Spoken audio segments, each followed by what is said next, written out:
Most people use the terms labyrinth and maze interchangeably.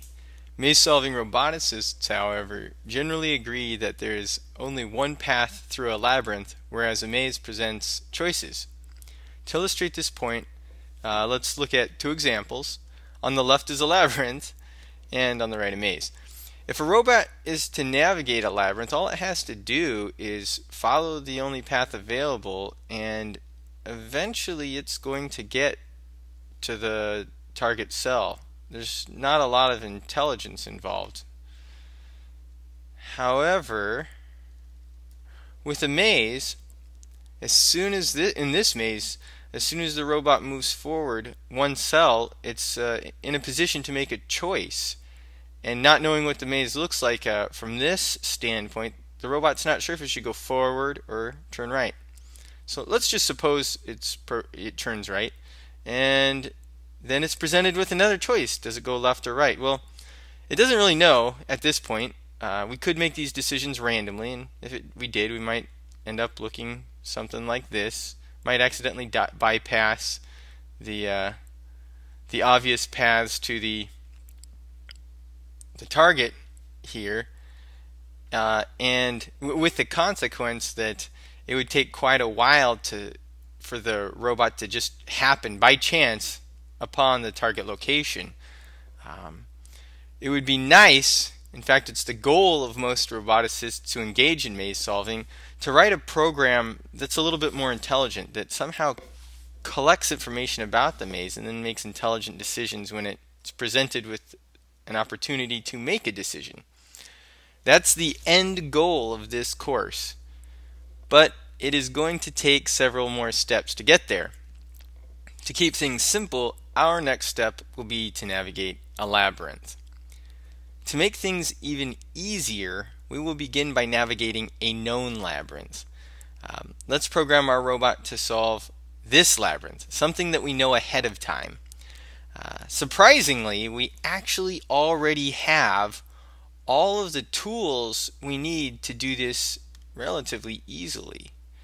If you look from our last lecture, this is where we ended. We have waiting for the button to be pressed, slight delay to get our finger off the button, calibrate our sensors, and then we drive forward without hitting the walls, using the walls to keep us straight if a wall is present.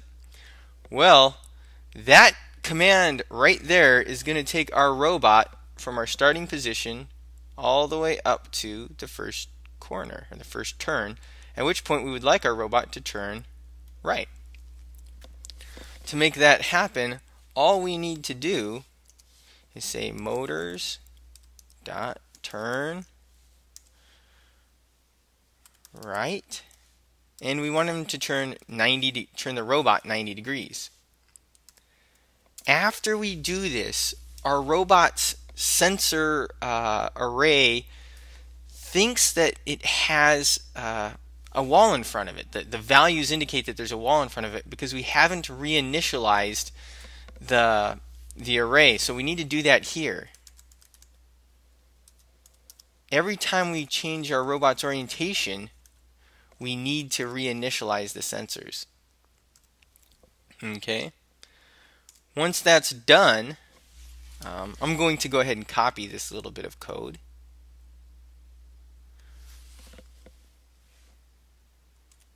Once that's done, it's time to add our next forward turn combination.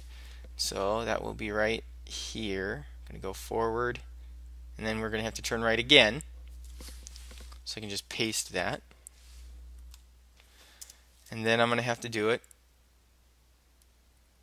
again.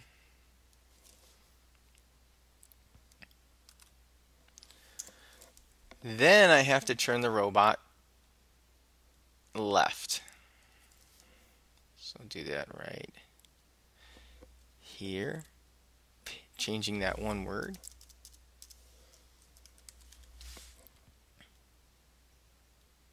And then I'm going to copy this little snippet of code because I'm going to have to make a couple more left turns.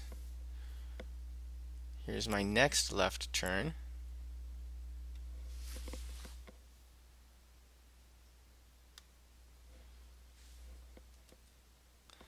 And then I have another left turn.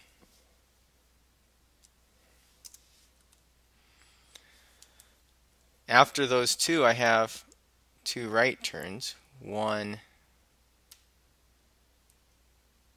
2. So I'm actually just going to copy my right turn code right up here. And I'm going to paste it down here twice.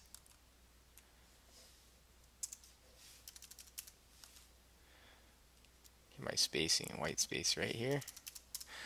And then the next series of turns I have are 1 left, 2 lefts, 3 lefts, 4 lefts, and finally 5 left turns. So I'm going to copy this left turn here, and I'm going to paste it once, twice, thrice, 4 times, 5 times. After that, I need to make my robot go forward and turn one more time, turn to the right. So I'll paste it one more time and change this to a right turn. And now my robot is almost there, but it has to do one more thing, and that is drive to the end cell. So I'm going to say forward whiskers one last time. And let's see.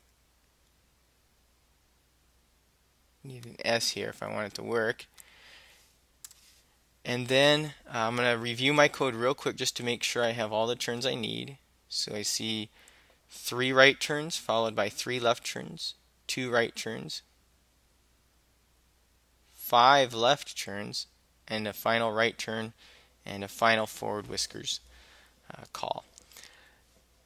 Now I'm going to verify it, and it looks like everything's good here. So it's time to try it on a real robot and a real maze. Here you can see our program in action solving a known labyrinth.